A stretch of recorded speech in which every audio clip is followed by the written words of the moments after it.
Support for 100 Watts and a Wire is brought to you by 100wattsandawire.com. To subscribe to the show, simply click the RSS feed or subscribe wherever you get your podcast. When you visit, apply for your free 100 Watts ID and learn how you can become a sustaining member. Click the donate page and pick the option that works best for you. We've got a traveling toolkit, 100 Watts and a Wire gear, and activity days with prizes. That's 100wattsandawire.com.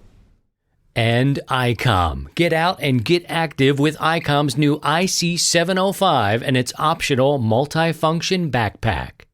And BioNO Power, offering the best performance lithium iron phosphate batteries for your ham radios. Visit bionopower.com. That's BIOENNOPOWER.com.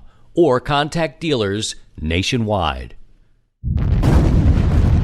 And now, from Grid Square Echo Mike 48, this is 100 Watts and a Wire.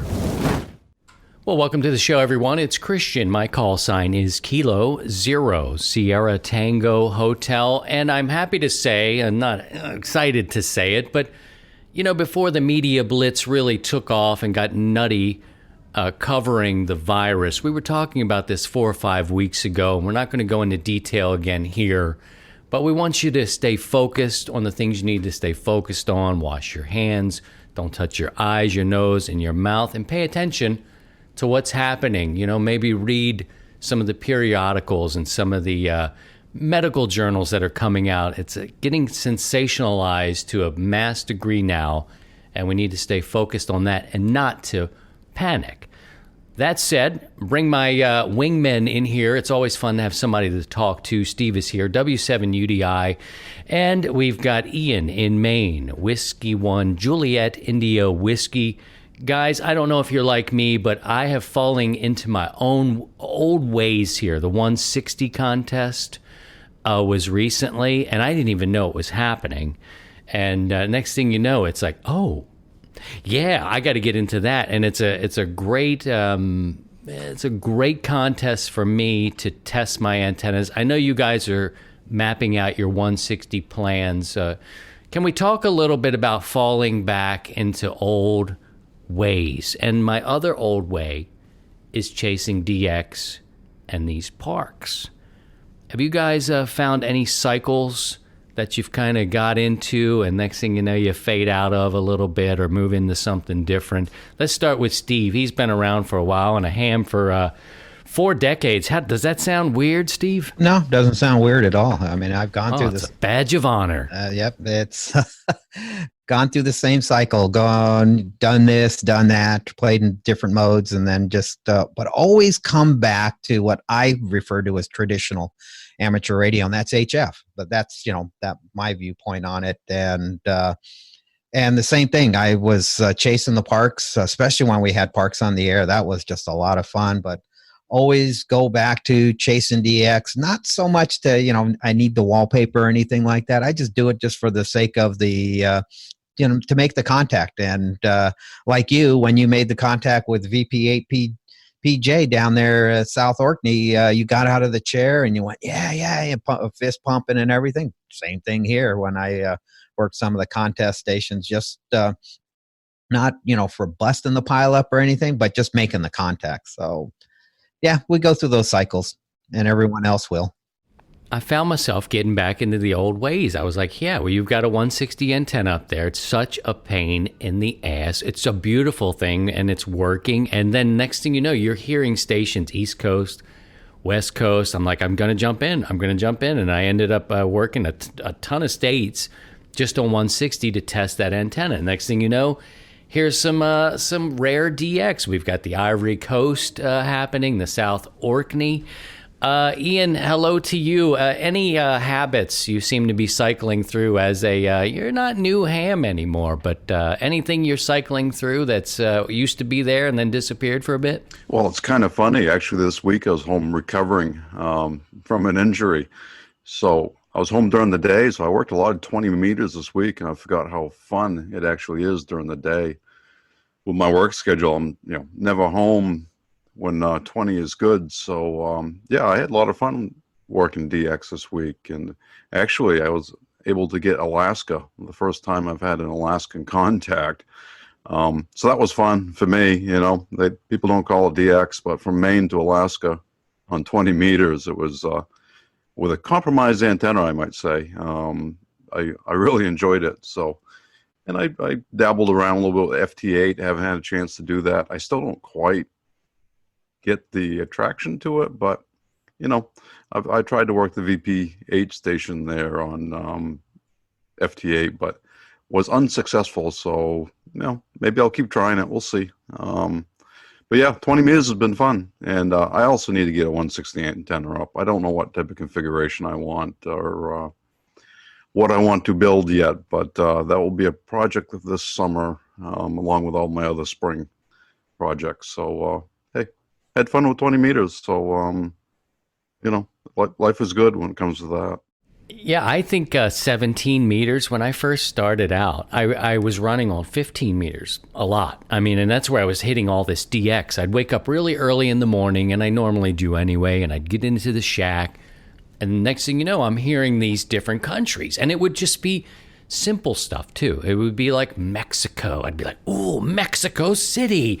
And I'm tuning up the Drake and getting everything sorted out. No, the things that excited me originally, 15 meters. Then I get into it a little bit more, and I'm like, ooh, 17 is really sexy. I remember spending a lot of time talking to Steve about 17 meters and propagation for it. And I think at one point he encouraged me, try 160 in the winter and then take it down and put 17 back up in the summer. I don't know if that sounds familiar, Steve, but we were looking at that kind of antenna propagation study, that sort of deal. And 17's...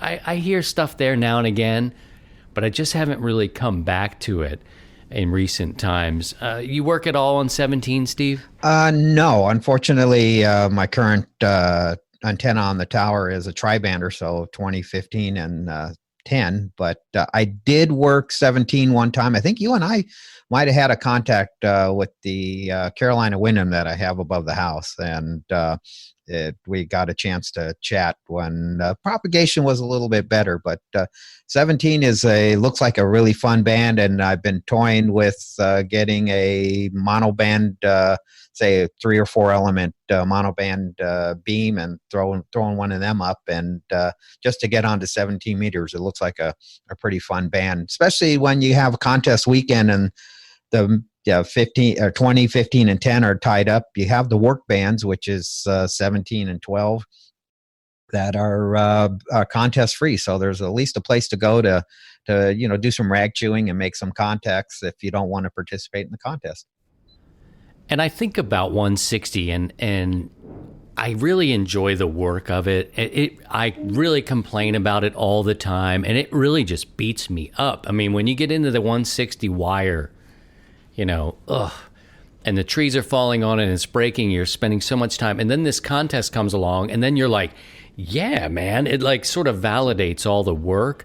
But then throughout the year, like, I'm excited that you guys are looking to put 160 up again, Steve, and then for the first time, Ian out there, just to have somebody to talk to. I hear a lot of the local guys, and if you don't really dig what they're saying, I'm not jumping in there, man. It's just like, I don't know if it's really worth it. And but there's a lot of space there, a lot of area to go to. And if you had somebody, some friends, you could set up a cool little spot there, man, on 160. So I'm looking forward to it. Maybe by next fall, everybody will be ready to get it together. And now we start to head into this season, spring and the summertime.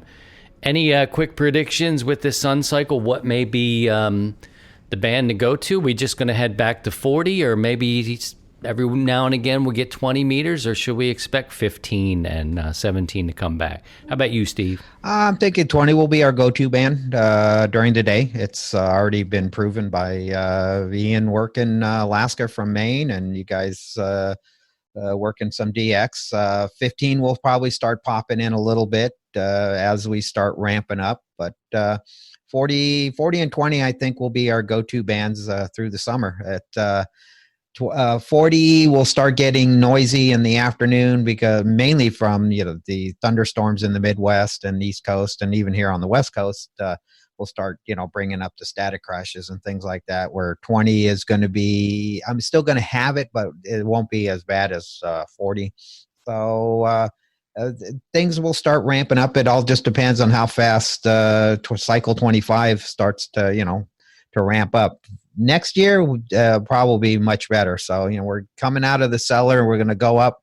This is an 11-year cycle. So, in about 5 years, we should be peaking out, or give or take. And we'll see how it plays out. But 20 is the go-to band. All right, we're going to take a break. I'll tell you something wacky that I did over the weekend. We'll talk about that next. From the summit to the shack, this is 100 watts and a wire. The ICOM 705 is your perfect QRP companion, as you have base station features and functionality at the tip of your fingers. But it's in a portable package covering HF 6 meters, 2 meters, and 70 centimeters. This compact rig weighs in at 1 kilo, or just over 2 pounds, with RF direct sampling for most of the HF band and IF sampling for frequencies above 25 megahertz. It's got that large 4.3-inch color touchscreen with live band scope and waterfall. And the perfect accessory for the IC705 is the optional backpack. It's the LC192. It has a special compartment for the IC705 and room for accessories for soda activations or just a day in the park. Visit icomamerica.com/amateur for more information on all ICOM radios. Made in America, shared worldwide. This is 100 watts and a wire. All right, welcome back. Over the weekend, what I was doing, I joined the ARES team in October, the Amateur Radio Emergency Service. Back in October, I went to a drill and I noticed everything was 2 meter, 440, mostly 2 meter, and some digital modes. And I know that's the backbone of emergency communications. It's proven it works. And then the purist, the old soul of me starts to think, what about those times where the internet goes out, you lose your repeaters? Shouldn't we be practicing our simplex? Maybe we should be looking at HF. And the local team, that's about 60 volunteers, I believe. They really don't have anything going with HF. So then I started talking to Steve and to Ian and some other hams just to say, what do you see out there?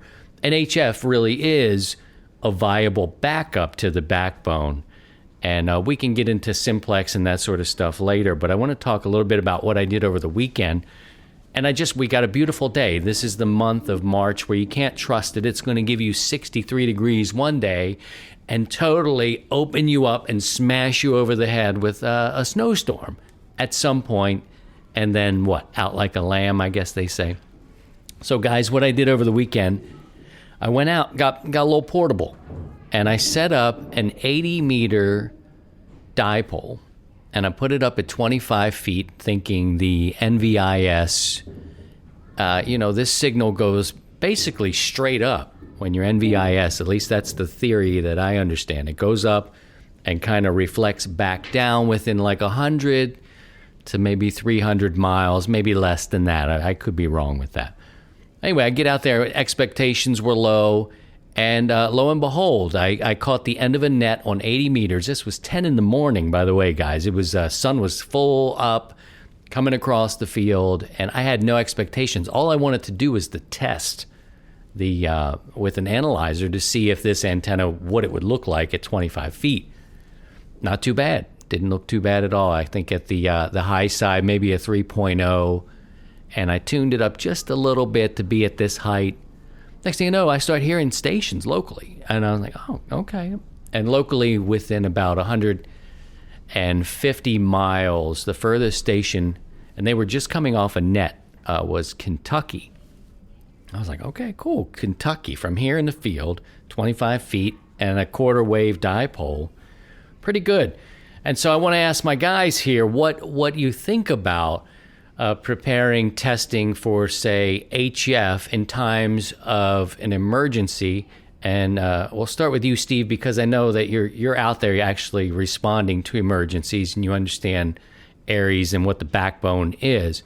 Can you talk about what you see the role of HF being in, say, ARES, RACES, and other agencies? Well, I look at it as another tool in your communications toolbox, and a lot of teams that I've seen over the years, just how they operate, they kind of like, yeah, we're going to operate on this repeater, and that's all we're going to do. And it's like, wait a minute, if that repeater goes away, what else are you going to do? You're going to be dead in the water. And in some cases, they just didn't know what to do. Other teams have been strictly simplex. The club that I belonged to when I lived in Western Washington, strictly simplex. That was it. They just wanted to cover simplex and the basic community around us, and that was it. And I was like, okay, that's great, but we have to communicate with the state EOC. So how are we going to do that? Oh, we'll just use this repeater. Well, what happens if that repeater goes away? State EOC has an HF frequency. Does anybody want to try using HF? Oh, well, no, we're all a bunch of technicians. Like, ugh. So it's it gets tough, and I've been a big proponent is like, just expand your toolbox and open it up and try different modes. Even 6 meters. No one really talks about 6 meters, and that's another VHF band that has some really good propagations for simplex operation. But I think HF is the way to go. You don't have to get it up very high. We got guys that have dipoles, 75-meter dipoles on their fence, and so up 5-6 feet, and they're making successful contacts. You did it with that 25 foot, and keeping it nice and low is, and then you can make the contact where you need to go. And it's in most cases here in the state of Washington, we have the state EOC, which is down over there in where Joint Base Lewis McChord at Camp Murray. And here in the central part of the state, we need to use HF to make that contact. And it's just, we need to add more tools in our toolbox to make it work, and you use it locally in your county. And each team has their own requirements and their needs and what needs to be done. But don't limit yourself. Just be open and try, experiment. If it works, great. If it doesn't, hey, at least you gave it a try. Try different bands and see what might work.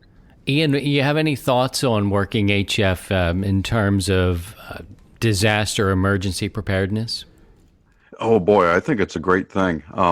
I need to play with it more. I know when I first started out, I built myself a 40 and 80 meter NVIS antenna.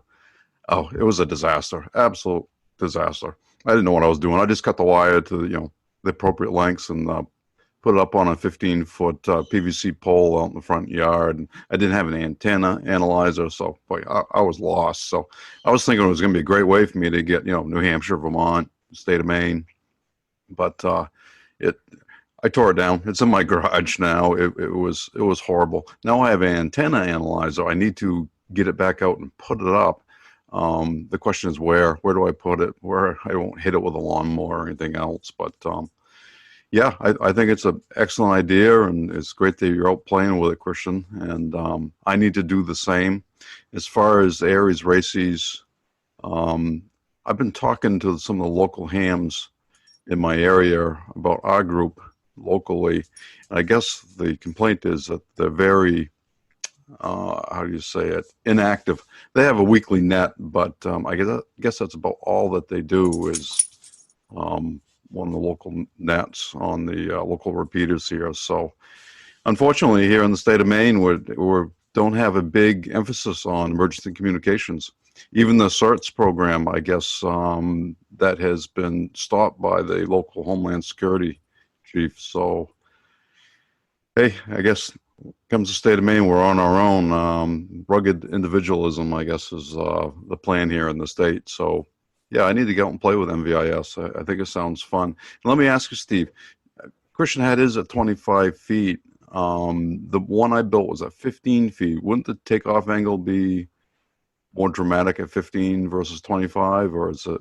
It would be a higher angle, so you'd be, as they commonly referred to as a cloud burner, and that's, the higher you get your antenna, the lower the angle of radiation goes. I mean, it gets lower and lower. So if you want to do local communications, you want to keep it low, and that's the whole theory of MVIS, that it's a near vertical incident, and so you're pushing your signal up almost vertically and then having it bounce off the ionosphere. So and those are the things you got to experiment with. Where are you trying to talk to? And 25 feet I think is a good height. I wouldn't probably go any higher unless you want to do distance, but if you want to keep it local, I think 25 or below is an optimal height for 75 meters. Yeah, you know what? It's a, and we're going to take a break here in just a second. We can come back and finish this up. I'm looking to see how far out I can get, whether it's Kansas, different parts of Missouri, because it is a big state, and maybe Oklahoma, these sort of adjacent states to ours. Maybe we'll need to figure out if there's beds available, this sort of thing. So getting out a little beyond the local and hitting, maybe 4 or 5 hours away. So yeah, we'll talk about that. We'll take a break and we'll come back and talk a little bit more about Simplex, HF, ARES work. Ian's situation in Maine is not unique. We'll come back and talk about that next. QRO to the people. This is 100 watts and a wire. Did you know that Nuts and Volts has the highest readership of magazines specifically written for the electronics community? For over 40 years, Nuts and Volts magazine has been bringing microcontroller and electronics projects to hobbyists, engineers, technicians, and experimenters around the world. Every issue is full of the latest technology, electronics theory, analog circuit design, robotics, home automation, communications, and more. Join the Nuts and Volts community and become a member today. You get 2 years of the printed magazine and the online digital edition for only $49.95. You also receive full access to all web content with downloadable PDF files, plus the e-newsletter filled with popular projects from past issues. Go right now to nutsvolts.com to subscribe. That's 2 years of Nuts and Volts magazine printed on paper and delivered to your door for only $49.95. Go to nutsvolts.com today to subscribe. Nuts and Volts magazine. There's more to build with Nuts and Volts. From wireless to Wi-Fi, this is 100 watts and a wire. All right, welcome back. And Ian was talking about something in Maine about ARES. And what I'm finding out here locally is that the intention and the will is good. There's about 60 volunteers, and I started asking leadership about HF. And it was like, yeah, we see and there was a little bit of it. There was no resistance. There was just a little bit of like, oh, yeah. And I don't know if because of the backbone being secure, we're starting to see now in times of trouble that Wi-Fi holds, that it's becoming a little more stabilized. And I'm hoping that doesn't lead, and I'm not speaking of the locals specifically, I'm hoping that stability in the backbone doesn't lead to complacency, to be like, oh, we're going to be fine, that kind of thing. Not that they have it here locally, it's just that it's steady, it's proven, it's working. We're having a hard enough time getting the volunteers to come out and drill anyway. Now this guy, the bald Polish kid up north, is talking about adding HF to it. This is, and I feel like, oh man, maybe not. It took a few weeks and all of a sudden, we're going to start to look into it now. We're going to put a team of interested HF operators together. So maybe in Ian's case, we have, it's a matter of just taking it on. I respectfully went to leadership to say, I'll help out. I'm willing to help out. I'm willing to share my gear in testing and doing these things, almost just to wrap my arms around what I'm trying to say is I offered to do more for them and not put more on their plate. And that seems to have opened up at least the possibility of exploring HF. So Ian, maybe I can't speak for the CERTS program, which locally, I'm struggling with. I'm supposed to enter back into that program in a couple of weeks. If they don't have 10 people, I'm screwed. I've canceled Dayton, the whole trip, everything. Depending on that, I'll have to drag some people off the street to come in there and get the training. But I think that's a way of looking at local ARES and things like that, is that they seem to have a lot on their plate, and just organizing things in a club is very difficult. I think the same handful of people do everything. Go ahead, Ian, pick it up. Yeah, well, here in my local ARES races, it's been quoted as a stagnant group. So I guess that's kind of a shame. I know they've got stuff set up at the hospital and down at the fire station, but and they have that weekly net on the local repeater. But I guess there is somebody running for the ARL section manager. If he gets elected, I guess he's interested in trying to start a statewide thing. So maybe. Yeah, Steve. Oh, sorry. Go ahead, Ian. Were you finished? I didn't mean to cut you off there. Well, I thought it kind of dropped out there for a second, but that's fine. No, I think they're looking at trying to start a statewide, emergency type community. I don't know if it's going to be CERTs or races, ARES or races or not, but maybe a bigger group versus local is the way to go. Yeah, Steve, what are you thinking over there? I mean, you're part of a firefighting team, and everything is different in every different place. Does it seem like maybe they're just overwhelmed that these volunteers who become leaders take on almost all of the duties? And I think I could say this about radio clubs in general. You see that they've got huge memberships, but only a handful of people are doing the work. And maybe a way in is to respectfully say, I'll carry some of this and I'll do some of that for you. Yeah, I mean, you just hit the nail on the head. It's even in clubs, you have just a few people that are that have taken the leadership role and doing the majority of the work, where most people just kind of come in and they just want to sit back and take in everything, but not put any effort. And it's the same thing with the area, with the ARES teams, and you have a few that are the movers and shakers, so to speak, and doing the work, and others are along. So like I said, I look at it as expanding the toolbox and trying different things. Even if it's not successful, you set it up for yourself, and you can use it for yourself, for your personal gain, as far as, hey, you know what, I'm going to go out over the weekend. I'm going to set up my HF portable station, and knowing this setup this is what I'm going to expect. Am I going to work, Antarctica from portable setup? No, but if I can work, 3 or 4 states around me and have some nice conversations with people, great. So there's a win-win benefit. We can, utilize it for ourselves, for our personal gain, plus also use it in the role of providing public service and help to the ARES team. Now, the propagation, I was thinking, there's no way. I mean, it's the sun's up here, it's 80 meters. What am I getting? Because I was asked, what bands do you think would be possible working NVIS, these sorts of situations? And I was like, well, I would think 80 meters because this. I said, but, I wouldn't rule out 40. You got to just try some things, and then propagation's going to do what she does. So there's no, real stability in HF, except for the fact that the technology and our antennas and our know-how can actually get you in the game and at least try it, where the stability on the other side, which is I call the backbone, your digital modes, the 2-meter antenna point-to-point or point-to-repeater communications is pretty stable. But when all that disappears, we know that we can take an HF and we can do the same with simplex. We're just not going to get that far. And those tests to me are very valuable. Just seeing where you can go, immediately in your local area. HF, my hope was to maybe expand that way. If I need to talk to Kansas or I need to talk to Illinois, I can say, how many hospital beds do you have there?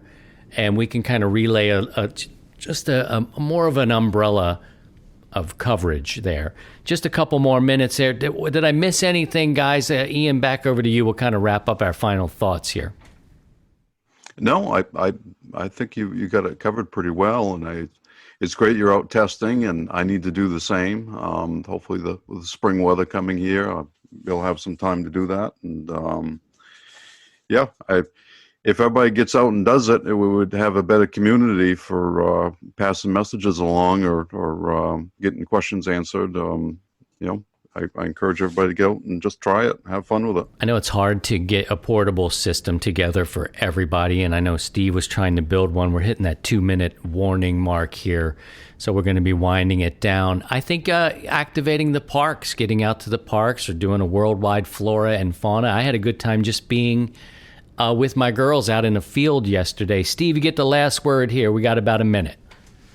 Yep. Well, if you won't know until you try. So get out there and give it a try, and you might learn something. And that's what it's all about. We're always learning something in the hobby as we're going. Even after 42 years being licensed, I'm learning something new every day. So keep at it, try it, and you'll never know. You might like it. I want to thank Steve, W7UDI, and Ian, Whiskey 1 Juliet India Whiskey, for joining me again this week. Take care of yourself, guys. Take care of your families. And by all means, if you can, please try and stay above the noise. To join the 100 Watts in a Wire community, visit 100wattsinawire.com.